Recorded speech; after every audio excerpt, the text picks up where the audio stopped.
ஆண்டவர் இயேசு கிறிஸ்துவுக்குள் எனக்கு அருமையானவர்களே, நம் ஆண்டவர் இயேசு கிறிஸ்துவின் நாமத்தினால் உங்கள் அனைவரையும் வாழ்த்தி வரவேற்கிறேன்.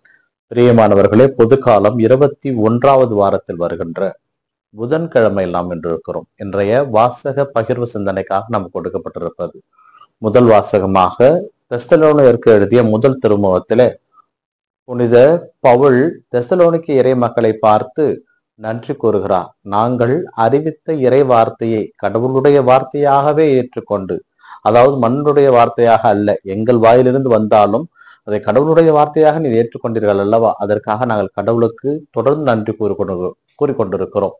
உண்மையாகவே அது கடவுளுடைய வார்த்தை தான். அந்த கடவுளுடைய வார்த்தையை நீங்கள் உங்களுடையதாக்குங்கள். அந்த வார்த்தை உங்களுடைய செயல்படட்டும். அந்த வார்த்தை உங்களுக்கு வாழ்வு கொடுக்கும். ஏனென்றால் இறைவனுடைய வார்த்தை உயிருள்ளது என்கின்ற அழைப்பை முதல் வாசகம் கொடுக்கிறது. இந்த நற்செய்தி வாசகத்திலே நம் ஆண்டவர் இயேசு கிறிஸ்து மத்திய நற்செய்தி வழியாக பரிசேயர் மறைநூலறிஞர்களை மீண்டுமாக சாடுகிறார். நீங்கள் வெள்ளையடிக்கப்பட்ட கல்லறைக்கு ஒப்பானவர்கள். எப்படி கல்லறை வெளியிலே அழகமாக தோற்றம் கொடுத்தாலும் உள்ளுக்குள்ளே இறந்தவருடைய எலும்பு அழுக்குகள் இருந்து அது அசிங்கமாக இருக்கும். அது போலத்தான் நீங்கள் வெளியிலே ஆடம்பரமாக இருக்கிறீர்கள். நீங்கள் உங்களை மக்கள் பார்க்க வேண்டும் என்பதற்காக உங்களை அழகுபடுத்திக் கொள்கிறீர்கள். ஆனால் உங்களுக்குள்ளே கொள்ளை நோயும் பொறாமையும் பரந்தமையும் இருக்கிறது. நீங்கள் உங்களை திருத்திக் கொள்ளுங்கள். மக்கள் மத்தியிலே உங்களை நல்லவர்கள் என்று மக்களை ஏமாற்ற வேண்டாம்.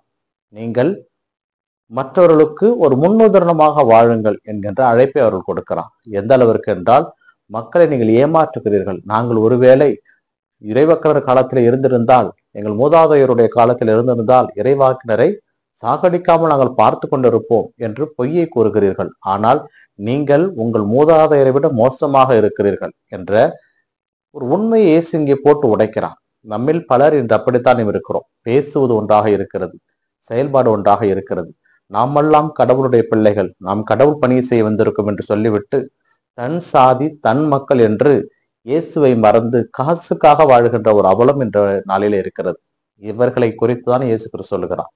நாம் எல்லாம் கடவுளுக்குரியவராக வாழ வேண்டும் என்றால் கடவுளை முழுமையாக ஏற்றுக்கொண்டு அவரை மற்றவர்களுக்கு நாம் பிரதிபலிக்க வேண்டும். நம்மில் இயேசு கிறிஸ்து தெரிய வேண்டும். நம்முடைய செயல்பாடுகளிலே இயேசு கிறிஸ்து தெரிய வேண்டும். நம்முடைய வார்த்தையிலே இயேசு கிறிஸ்து தெரிய வேண்டும். நம் வாழ்க்கையிலே இயேசு கிறிஸ்து தெரிய வேண்டும்.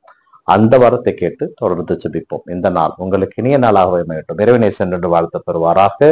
ஆமென்.